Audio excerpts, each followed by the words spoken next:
Book 3. Beyond Resistance. Higher Realm. The first duty is to sacrifice to the goddess and pray them to grant you the thoughts, words, and deeds likely to render your common D most pleasing to the gods and to bring yourself, your friends, and your city the fullest measure of affection and glory and advantage.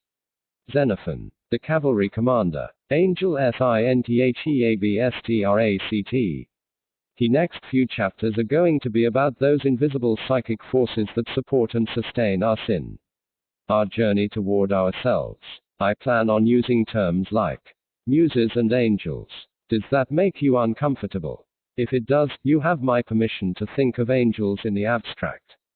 Consider these forces as being impersonal as gravity. Maybe they are. It's not hard to believe, is it, that a force exists in every grain and seed to make it grow? Or that in every kitten or colt is an instinct that impels it to run and play and learn? Just as resistance can be thought of as personal, I've said resistance loves such and such or hates such and such, it can also be viewed as a force of nature as impersonal as entropy or molecular decay. Similarly, the call to growth can be conceptualized as personal, a daimon or genius, an angel or a muse, or as impersonal, like the tides or the transience of Venus. Either way works, as long as we're comfortable with it. Or if extra dimensionality doesn't sit well with you in any form, think of it as talent programmed into our genes by evolution. The point, for the thesis I'm seeking to put forward, is that there are forces we can call our allies. As resistance works to keep us from becoming who we were born to be, equal and opposite powers are counterpoised against it. These are our allies and angels. APPROACHINGTHEMYSTERY. Why have I stressed professionalism so heavily in the preceding chapters? Because the most important thing about art is to work. Nothing else matters except sitting down every day and trying. Why is this so important? Because when we sit down day after day and keep grinding, something mysterious starts to happen. A process is set into motion by which, inevitably and infallibly, heaven comes to our aid. Unseen forces enlist in our cause, serendipity reinforces our purpose. This is the other secret that real artists know and wannabe writers don't. When we sit down each day and do our work, power concentrates around us. The muse takes note of our dedication. She approves. We have earned favor in her sight. When we sit down and work, we become like a magnetized rod that attracts iron filings. Ideas come, insights accrete. Just as resistance has its seat in hell, so creation has its home in heaven. And it's not just a witness, but an eager and active ally. What I call professionalism, someone else might call the artist's code or the warrior's way. It's an attitude of egolessness and service. The knights of the Round Table were chaste and self-effacing. Yet they dueled dragons. We're facing dragons too, fire-breathing griffins of the soul, whom we must outfight and outwit to reach the treasure of ourself in potential and to release the maiden who is God's plan and destiny for ourselves and the answer to why we were put on this planet. INVOKINGTHEMUC. The quote from Xenophon that opens this section comes from a pamphlet called The Cavalry Commander, in which the celebrated warrior and historian proffers instruction to those young gentlemen who aspired to be officers of the Athenian Equestrian Corps. He declares that the commander's first duty, before he mucks out a stable or seeks funding from the Defense Review Board, is to sacrifice to the gods and invoke their aid. I do the same thing. The last thing I do before I sit down to work is say my prayer to the muse. I say it out loud, in absolute earnest. Only then do I get down to business. In my late 20s I rented a little house in Northern California. I had gone there to finish a novel or kill myself trying. By that time I had blown up a marriage to a girl I loved with all my heart, screwed up 2 careers, blah blah, etc. All because, though I had no understanding of this at the time, I could not handle resistance. I had one novel 9/10 of the way through and another at 99/100 before I threw them in the trash. I couldn't finish I didn't have the guts. In yielding thusly to resistance, I fell prey to every vice, evil, distraction, you name it. Mentioned heretofore, all leading nowhere, and finally washed up in this sleepy California town, with my Chevy van, my Catmo, and my antique Smith Corona. A guy named Paul Rink lived down the street. Look him up, he's in Henry Miller's Big Sur and the Oranges of Hieronymus Bosch. Paul was a writer. He lived in his camper, Moby Dick. I started each day over coffee with Paul. He turned me on to all kinds of authors I had never heard of, lectured me on self-discipline, dedication, the evils of the marketplace. But best of all, he shared with me his prayer, the invocation of the muse from Homer's Odyssey, the T.E. Lawrence translation. Paul typed it out for me on his even more ancient than mine manual Remington. I still have it. It's yellow and parched as dust. The merest puff would blow it to powder. In my little house I had no TV. I never read a newspaper or went to a movie. I just worked. One afternoon I was banging away in the little bedroom I had converted to an office when I heard my neighbor's radio playing outside. Someone in a loud voice was declaiming, to preserve, protect, and defend the Constitution of the United States. I came out. What's going on? Didn't you hear? Nixon's out, they got a new guy in there. I had missed Watergate completely. I was determined to keep working. I had failed so many times, and caused myself and people I loved so much pain. Thereby, that I felt if I crapped out this time I would have to hang myself. I didn't know what resistance was then. No one had schooled me in the concept. I felt it though, big time. I experienced it as a compulsion to self-destruct. I could not finish what I started. The closer I got, the more different ways I'd find to screw it up. I worked for 26 months straight, taking only 2 out for a stint of migrant labor in Washington state, and finally one day I got to the last page and typed out THEND. I never did find a buyer for the book. Or the next one, either. It was 10 years before I got the first check for something I had written and 10 more before a novel, The Legend of Bagger Vance, was actually published. But that moment when I first hit the keys to spell out THEND was epochal. I remember rolling the last page out and adding it to the stack that was the finished manuscript. Nobody knew I was done. Nobody cared. But I knew. I felt like a dragon I'd been fighting all my life had just dropped dead at my feet and gasped out its last sulfuric breath. Rest in peace, motherfucker. Next morning I went over to Paul's for coffee and told him I had finished.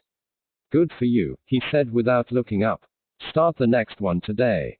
INVOKINGTHE Muse Part E. TWO. Before I met Paul, I had never heard of the Muses. He enlightened me. The Muses were 9 sisters, daughters of Zeus and Mnemosyne, which means memory. The names are Clio, Erato, Thalia, Terpsichore, Calliope, Polyhymnia, Euterpe, Melpomene, and Urania. The job is to inspire artists. Each muse is responsible for a different art. There's a neighborhood in New Orleans where the streets are named after the muses.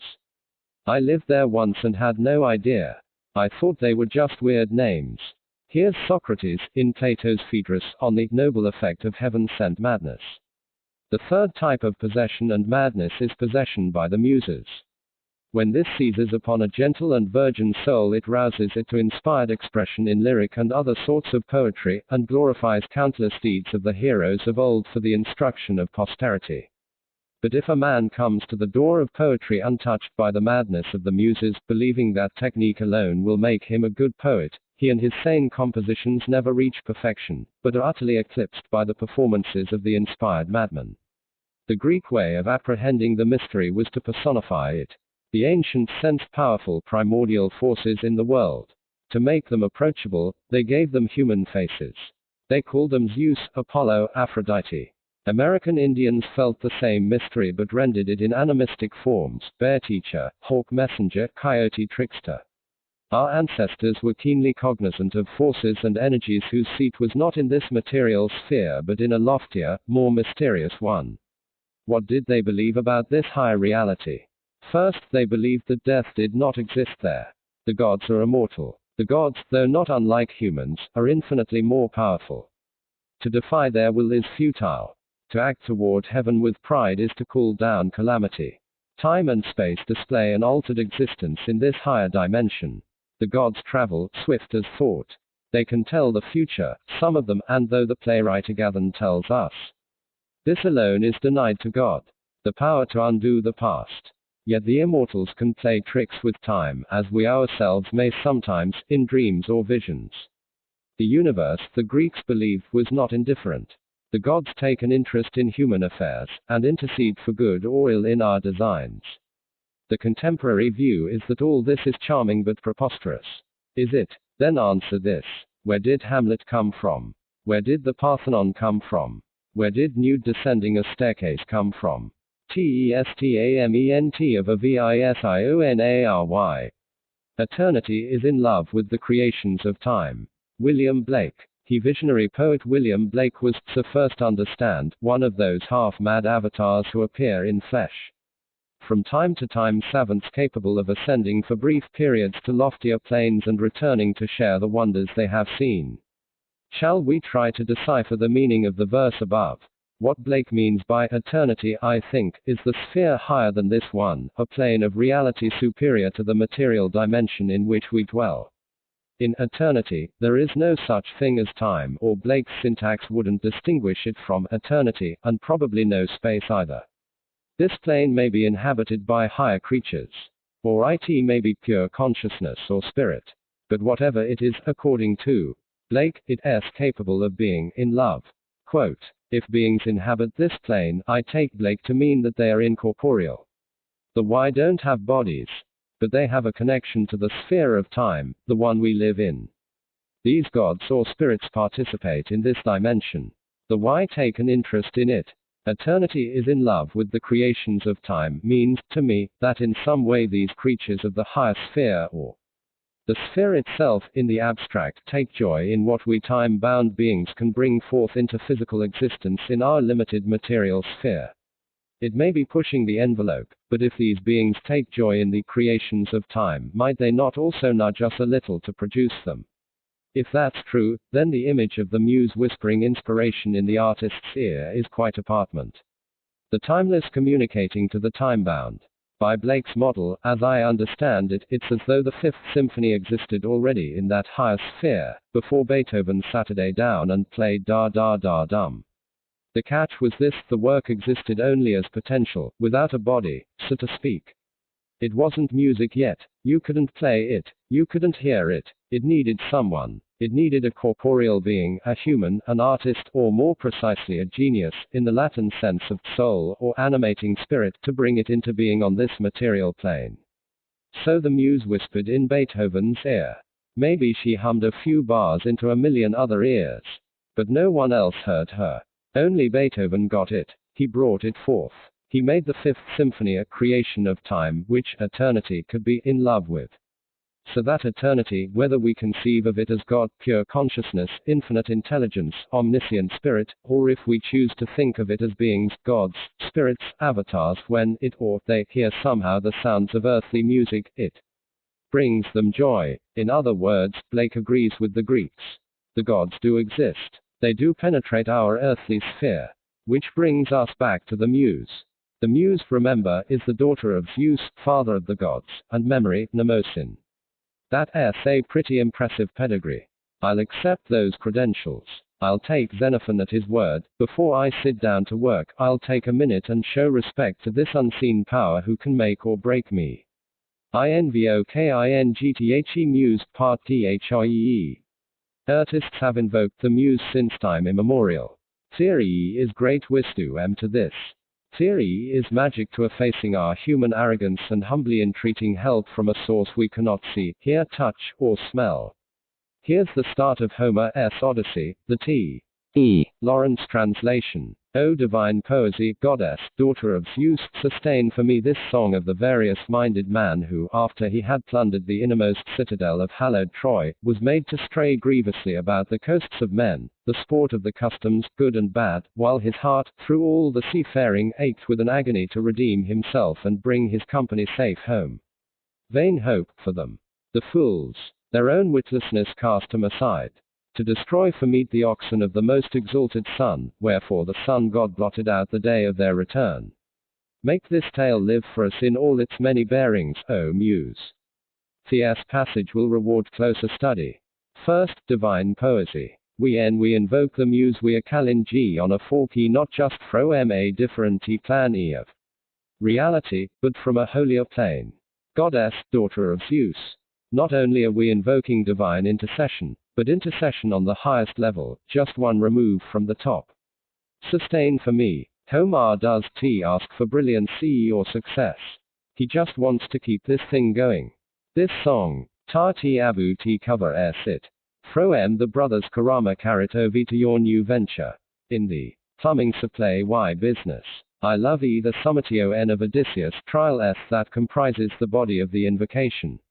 It s Joseph H. Campbell's hero's journey in a nutshell, as concise a synopsis of the story of every man as it gets.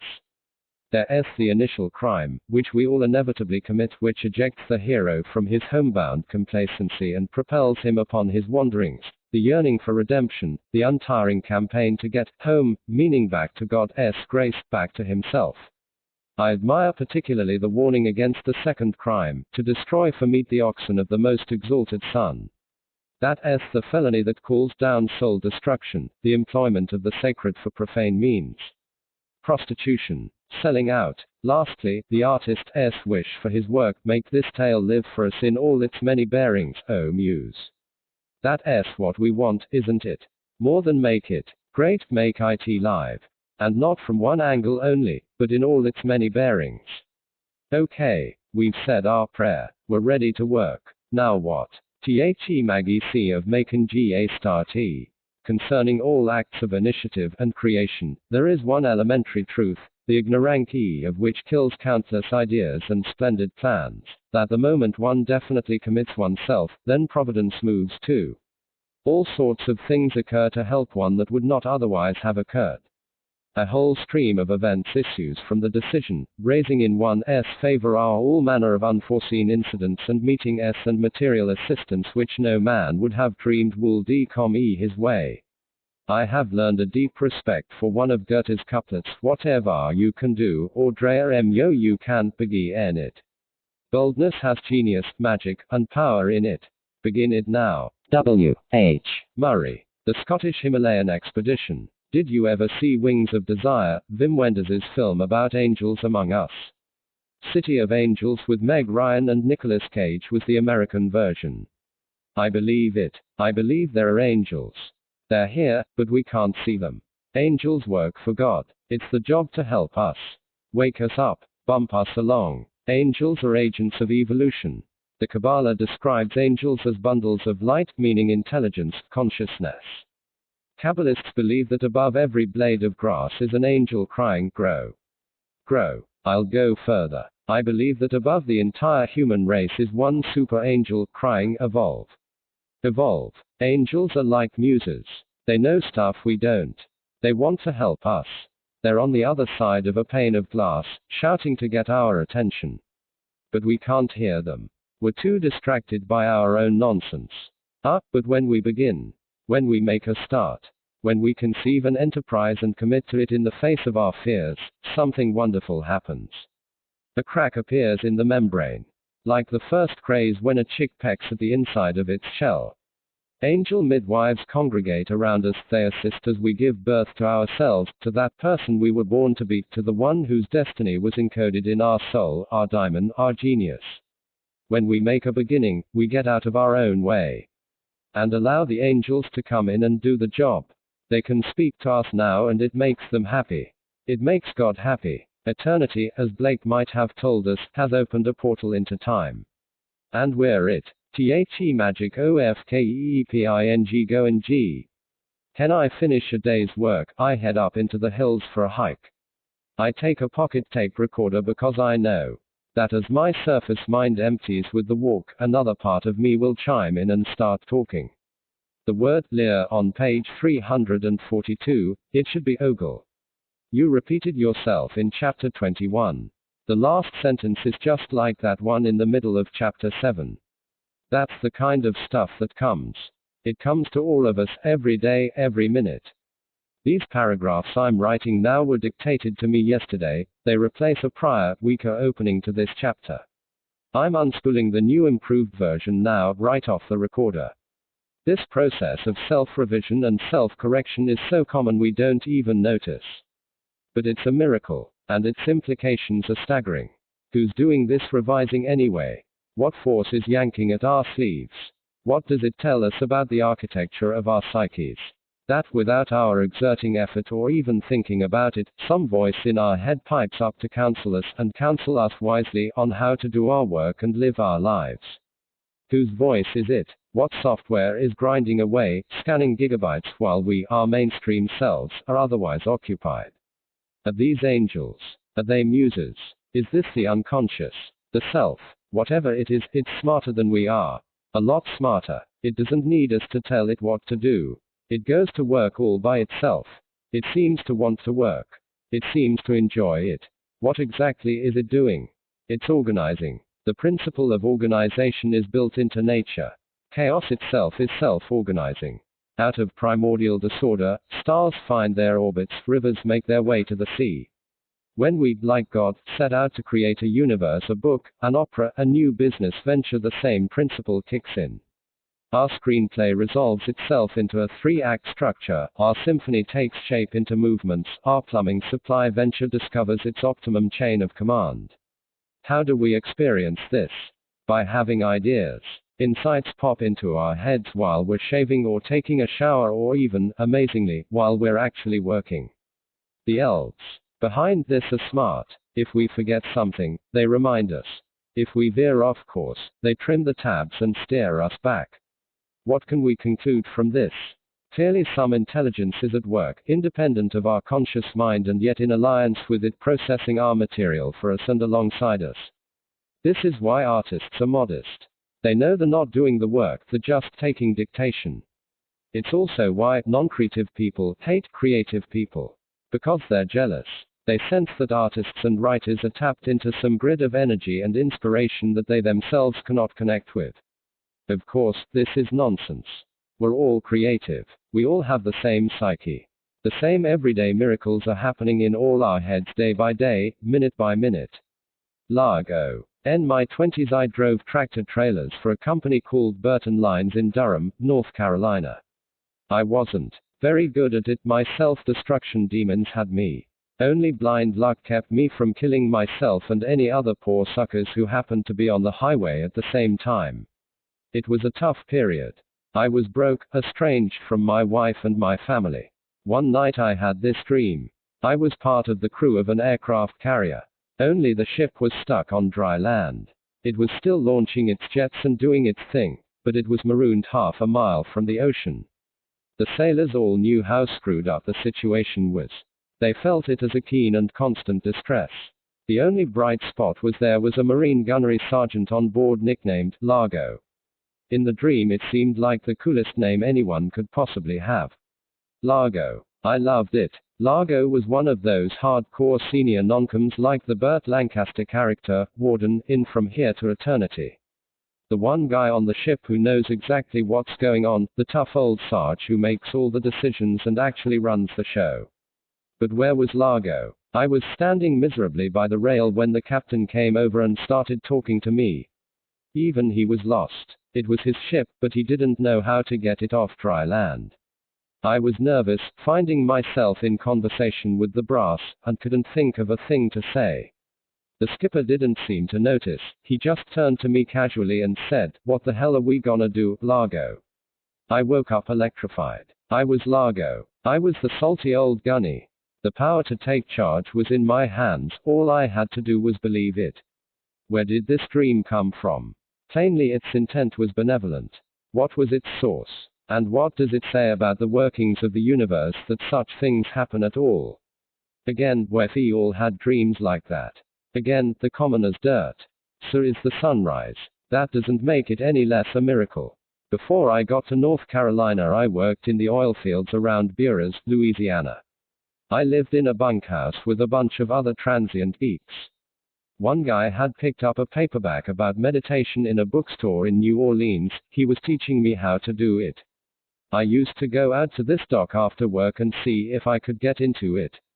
One night this came. I was sitting cross-legged when an eagle came and landed on my shoulders. The eagle merged with me and took off flying, so that my head became its head and my arms its wings.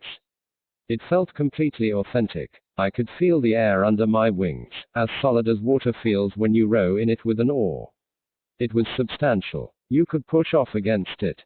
So this was how birds flew. I realized that it was impossible for a bird to fall out of the sky. All it would have to do was extend its wings. The solid air would hold it up with the same power we feel when we stick our hand out the window of a moving car. I was pretty impressed with this movie that was playing in my head, but I still had no idea what it meant. I asked the eagle, "Hey, what am I supposed to be learning from this?" A voice answered, silently, "You're supposed to learn that things that you think are nothing, as weightless as air, are actually powerful substantial forces, as real and as solid as earth." I understood. The eagle was telling me that dreams, visions, meditations such as this very one, things that I had till now disdained as fantasy and illusion, were as real and as solid as anything in my waking life. I believed the eagle. I got the message. How could I not? I had felt the solidness of the air. I knew he was telling the truth. Which brings us back to the question, where did the eagle come from? Why did he show up at just the right time to tell me just what I needed to hear? Clearly some unseen intelligence had created him, giving him form as an eagle so that I would understand what it wanted to communicate. This intelligence was babying me along, keeping it simple, making its point in terms so clear and elementary that even someone as numb and asleep as I was could understand. Liffey and Edith. Remember the movie Billy Jack starring Tom Laughlin? The film and its sequels have long since decamped to cable, but Tom Laughlin is still very much around.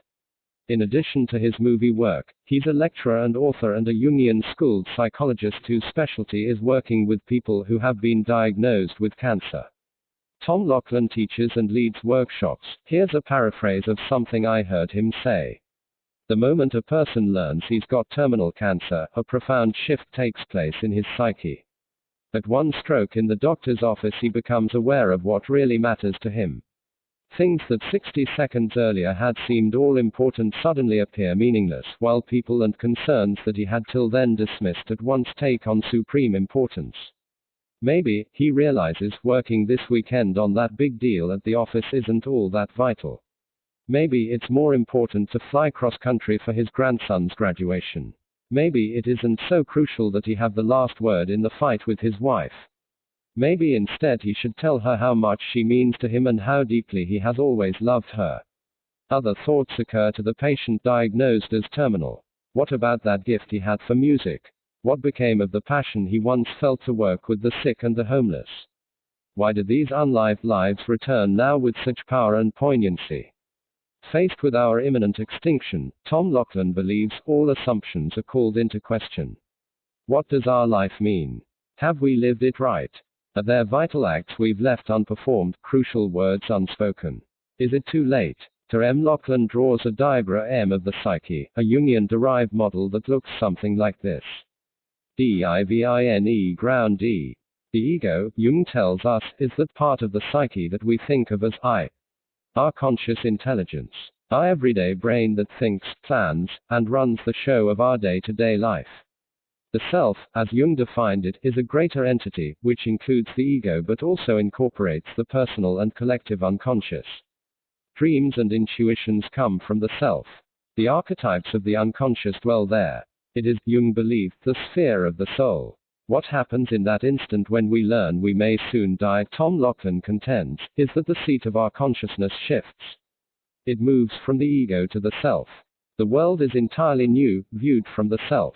At once we discern what's really important. Superficial concerns fall away, replaced by a deeper, more profoundly grounded perspective. This is how Tom Laughlin's foundation battles cancer. He counsels his clients not just to make that shift mentally but to live it out in their lives. He supports the housewife in resuming her career in social work, urges the businessman to return to the violin, assists the Vietnam vet to write his novel. Miraculously, cancers go into remission.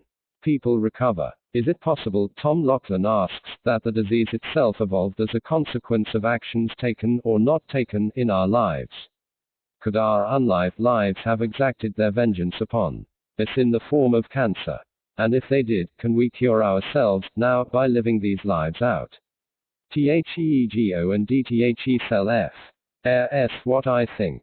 I think angels make their home in the self, while resistance has its seat in the ego. The fight is between the two.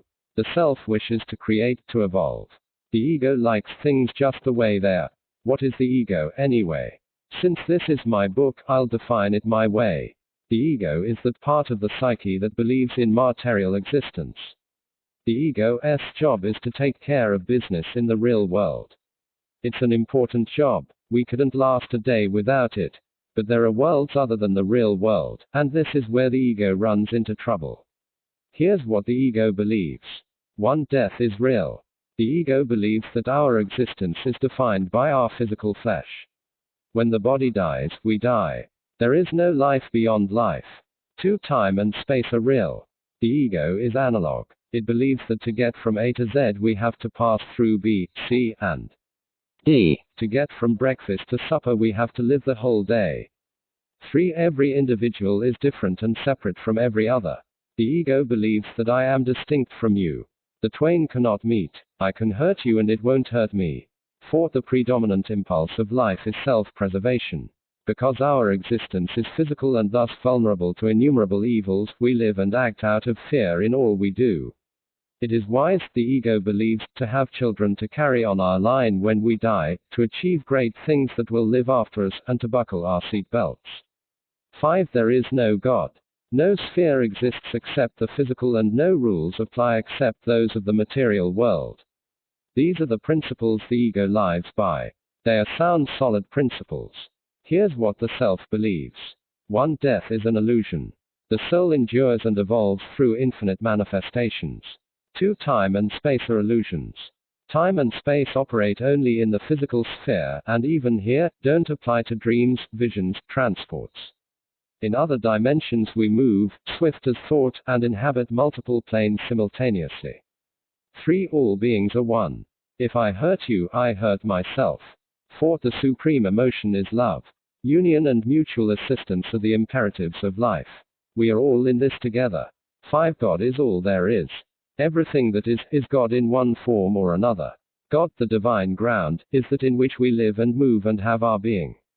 Infinite planes of reality exist, all created by, sustained by and infused by the Spirit of God. EXPERIENCINGTHE cell F. Avenue. You ever wondered why the slang terms for intoxication are so demolition-oriented? Stoned, smashed, hammered. It's because they're talking about the ego. It's the ego that gets blasted, waxed, plastered. We demolish the ego to get to the self. The margins of the self touch upon the divine ground, meaning the mystery, the void, the source of infinite wisdom and consciousness. Dreams come from the self. Ideas come from the self. When we meditate, we access the self. When we fast, when we pray, when we go on a vision quest, it's the self we're seeking. When the dervish whirls, when the yogi chants, when the sadhu mutilates his flesh. When penitents crawl 100 miles on their knees, when Native Americans pierce themselves in the sun dance, when suburban kids take ecstasy and dance all night at a rave, they're seeking the self. When we deliberately alter our consciousness in any way, we're trying to find the self. When the alcoholic collapses in the gutter, that voice that tells him, "I'll save you," comes from the self. The self is our deepest being. The self is united to God. The self is incapable of falsehood. The self, like the divine ground that permeates it, is ever growing and ever evolving. The self speaks for the future. That's why the ego hates it. The ego hates the self because when we seat our consciousness in the self, we put the ego out of business. The ego doesn't want us to evolve. The ego runs the show right now. It likes things just the way they are. The instinct that pulls us toward art is the impulse to evolve, to learn, to heighten and elevate our consciousness. The ego hates this, because the more awake we become, the less we need the ego. The ego hates it when the awakening writer sits down at the typewriter. The ego hates it when the aspiring painter steps up before the easel. The ego hates it because it knows that these souls are awakening to a call, and that call comes from a plane nobler than the material one and from a source deeper and more powerful than the physical.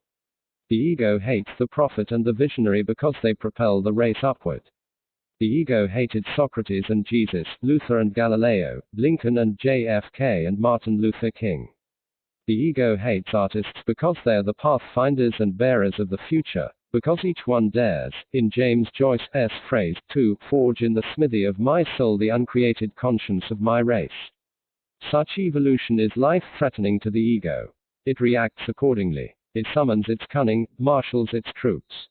THEEGO produce S resistance E and D attack S the awakening artist. Far as the stance feeds on fear. We experience resistance as fear. But fear of what? Fear of the consequences of following our heart. Fear of bankruptcy, fear of poverty, fear of insolvency. Fear of groveling when we try to make it on our own, and of groveling when we give up and come crawling back to where we started.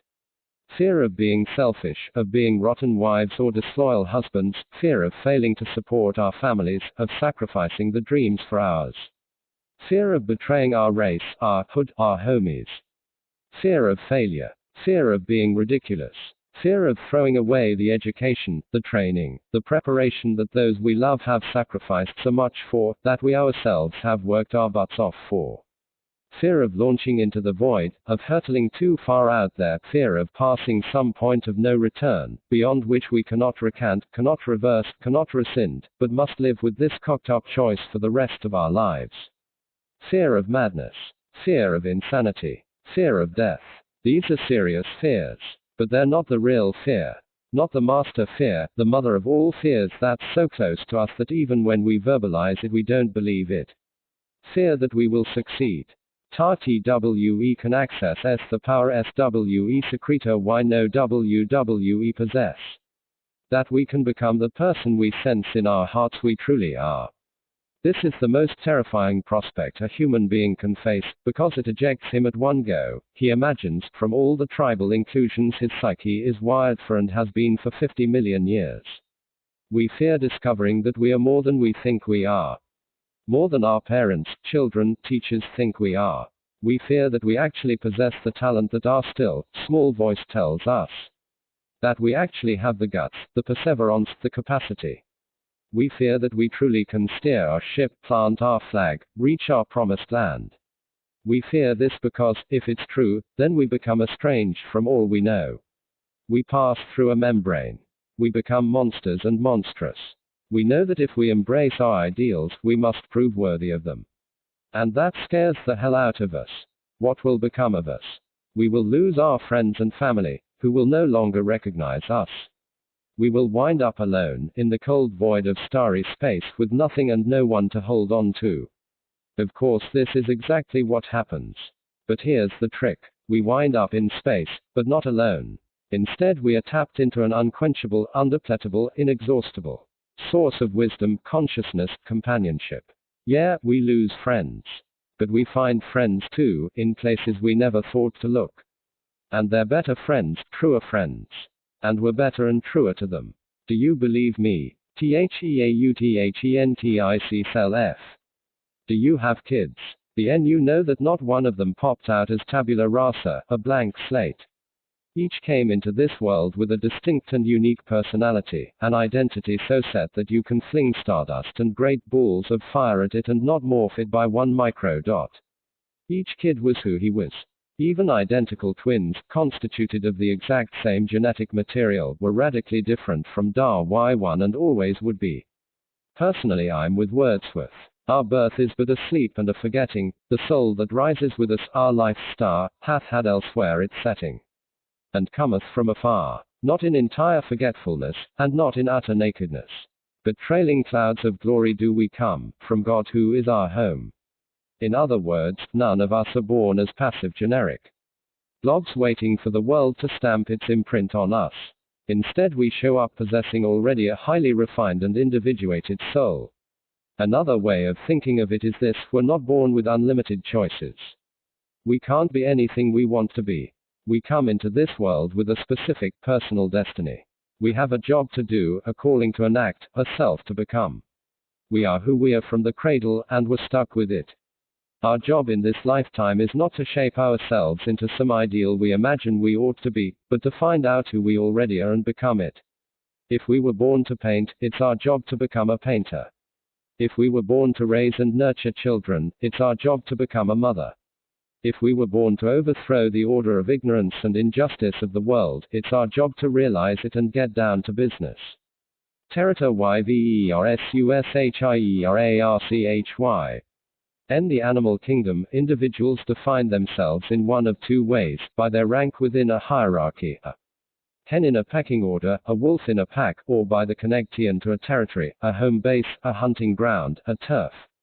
This is how individuals, humans as well as animals, achieve psychological security.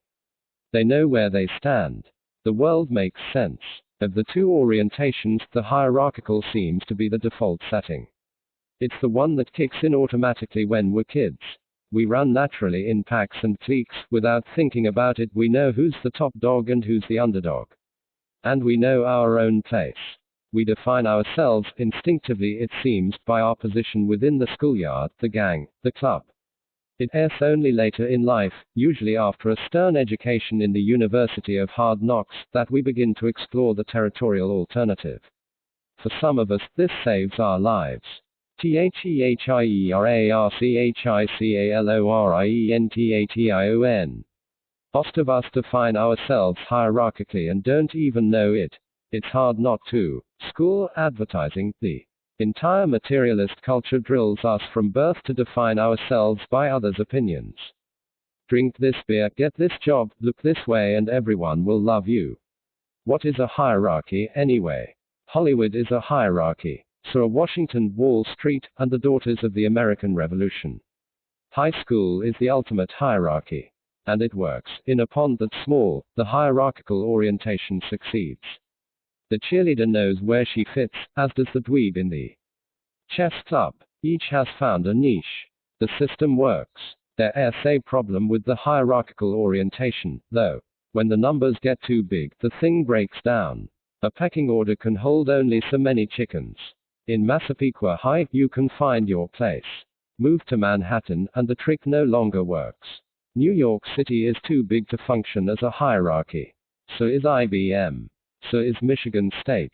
The individual in multitudes this vast feels overwhelmed, anonymous. He is submerged in the mass. He is lost. We humans seem to have been wired by our evolutionary past to function most comfortably in a tribe of 22, say 800. We can push it maybe to a few thousand, even to 5 figures. But at some point it maxes out. Our brains can't file that many faces. We thrash around, flashing our badges of status, hey, how do you like my Lincoln Navigator? And wondering why nobody gives a shit. We have entered mass society. The hierarchy is too big. It doesn't work anymore. The artisty and thehierarchy. For the artist to define himself hierarchically is fatal. Let us examine why. First, let's look at what happens in a hierarchical orientation. An individual who defines himself by his place in a pecking order will 1. Compete against all others in the order, seeking to elevate his station by advancing against those above him, while defending his place against those beneath. 2. Evaluate his happiness, success, achievement by his rank within the hierarchy, feeling most satisfied when he's high and most miserable when he's low. 3. Act toward others based upon their rank in the hierarchy, to the exclusion of all other factors. 4. Evaluate his every move solely by the effect it produces on others. He will act for others, dress for others, speak for others, think for others. But the artist cannot look to others to validate his efforts or his calling. If you don't believe me, ask Van Gogh, who produced masterpiece after masterpiece and never found a buyer in his whole life. The artist must operate territorially. He must do his work for its own sake. To labor in the arts for any reason other than love is prostitution. Recall the fate of Odysseus' men who slew the cattle of the sun. Their own witlessness cast them away.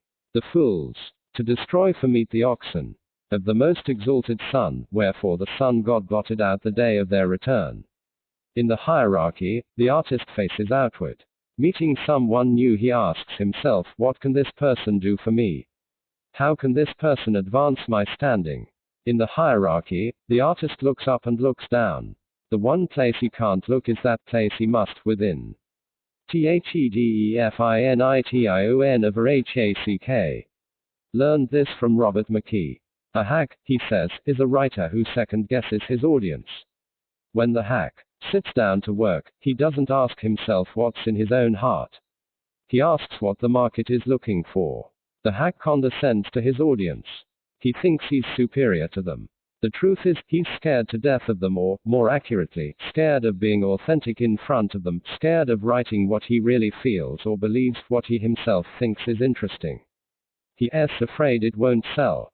So he tries to anticipate what the market, a telling word, wants, then gives it to them. In other words, the hack writes hierarchically. He writes what he imagines will play well in the eyes of others. He does not ask himself, what do I myself want to write? What do I think is important? Instead he asks, what's hot, what can I make a deal for? The hack is like the politician who consults the polls before he takes a position. He's a demagogue. He panders. It can pay off being a hack. Given the depraved state of American culture, a slick dude can make millions being a hack. But even if you succeed, you lose, because you've sold out your muse, and your muse is you, the best part of yourself, where your finest and only true work comes from. I was starving as a screenwriter when the idea for The Legend of Bagger Vance came to me. It came as a book, not a movie. I met with my agent to give him the bad news. We both knew that first novels take forever and sell for nothing. Worse, a novel about golf, even if we could find a publisher, is a straight shot to the remainder bin. But the muse had me. I had to do it. To my amazement, the book succeeded critically and commercially better than anything I'd ever done, and others since have been lucky too. Why? My best guess is this: I trusted what I wanted, not what I thought would work. I did what I myself thought was interesting, and left its reception to the gods. The artist can't do his work hierarchically. He has to work territorially. Theterritorialorientation. Here's a three-legged coyote who lives up the hill from me. All the garbage cans in the neighborhood belong to him. It's his territory. Every now and then some four-legged intruder tries to take over. They can't do it. On his home turf, even a peg-leg critter is invincible. We humans have territories too. Ours are psychological. Stevie Wonder's territory is the piano. Arnold Schwarzenegger's is the gym. When Bill Gates pulls into the parking lot at Microsoft, he's on his territory. When I sit down to write, I'm on mine. What are the qualities of a territory? 1. A territory provides sustenance. Runners know what a territory is. So do rock climbers and kayakers and yogis. Artists and entrepreneurs know what a territory is. The swimmer who towels off after finishing her laps feels a hell of a lot better than the tired, cranky person who dove into the pool 30 minutes earlier. 2. A territory sustains us without any external input. A territory is a closed feedback loop. Our role is to put in effort and love. The territory absorbs this and gives it back to us in the form of well-being.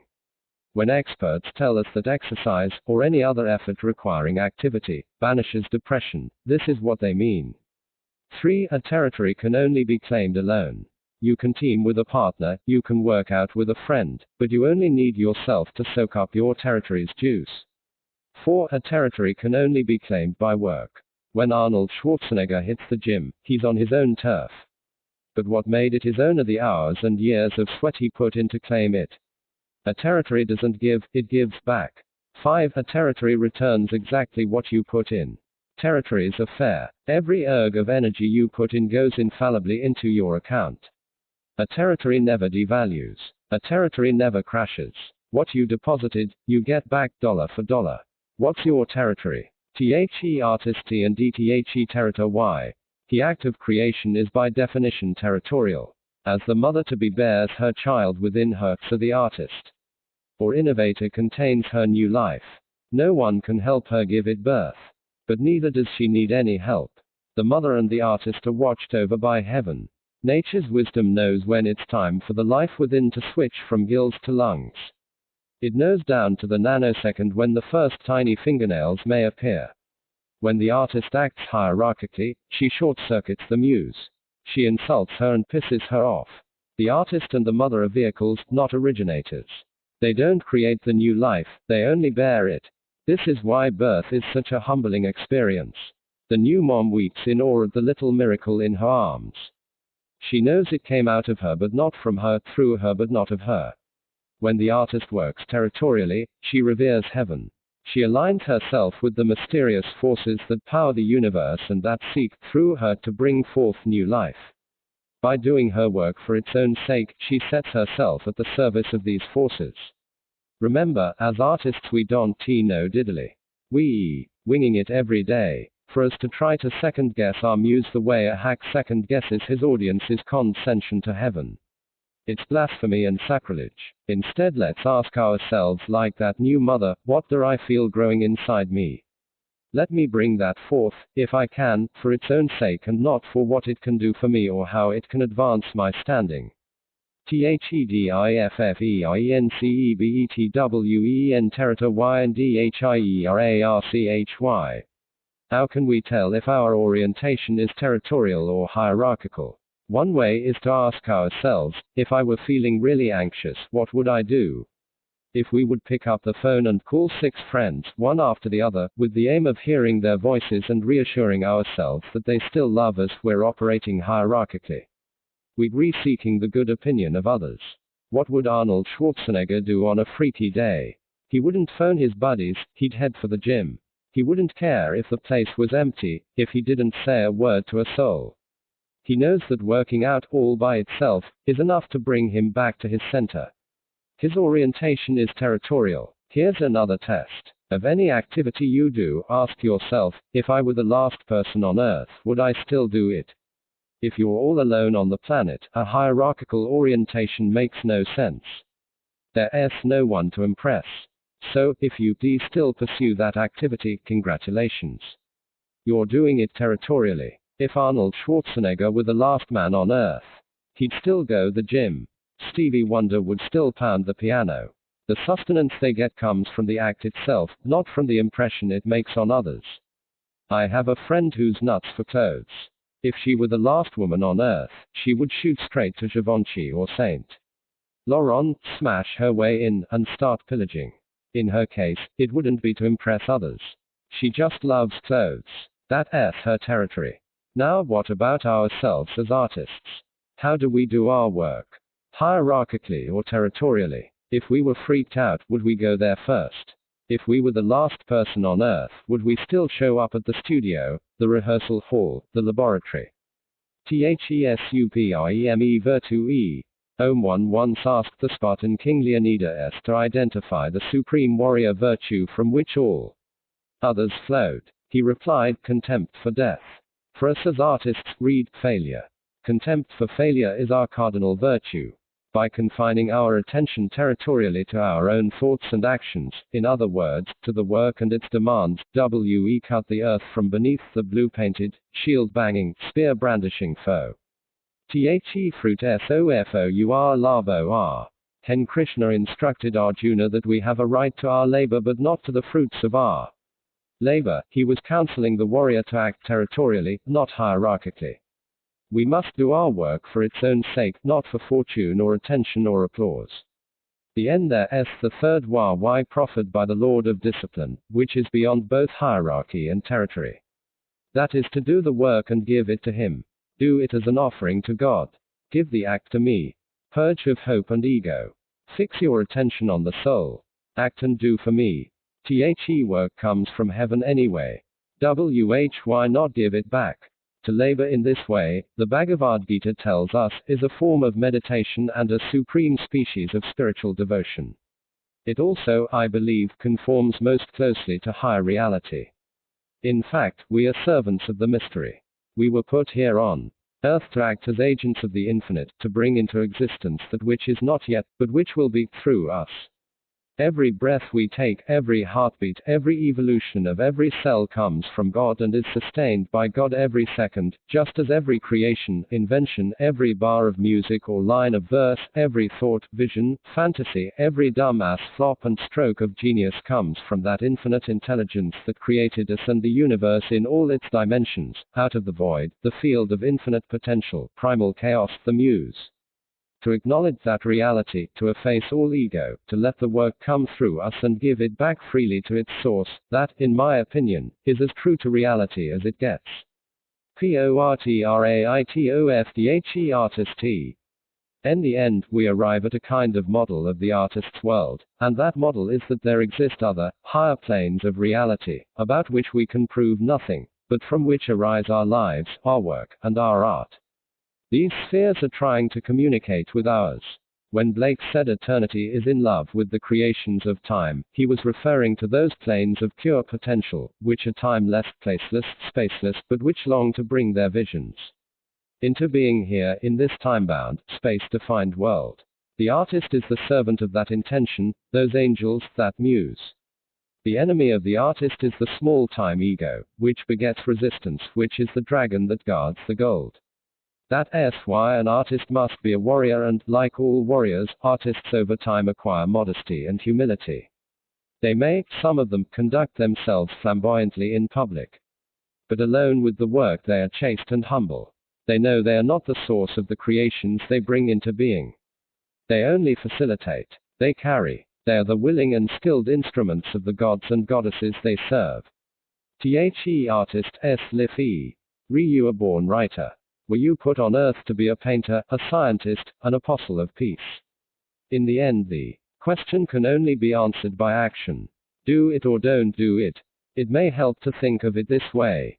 If you were meant to cure cancer or write a symphony or crack cold fusion and you don't do it, you not only hurt yourself, even destroy yourself.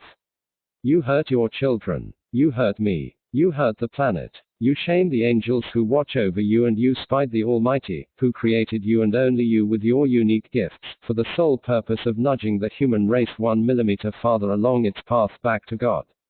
Creative work is not a selfish act or a bid for attention on the part of the actor. It's a gift to the world and every being in it. Don't cheat us of your contribution. Give us what you've got. Steve N. P. I. E. S. S. F. I. E. L. D.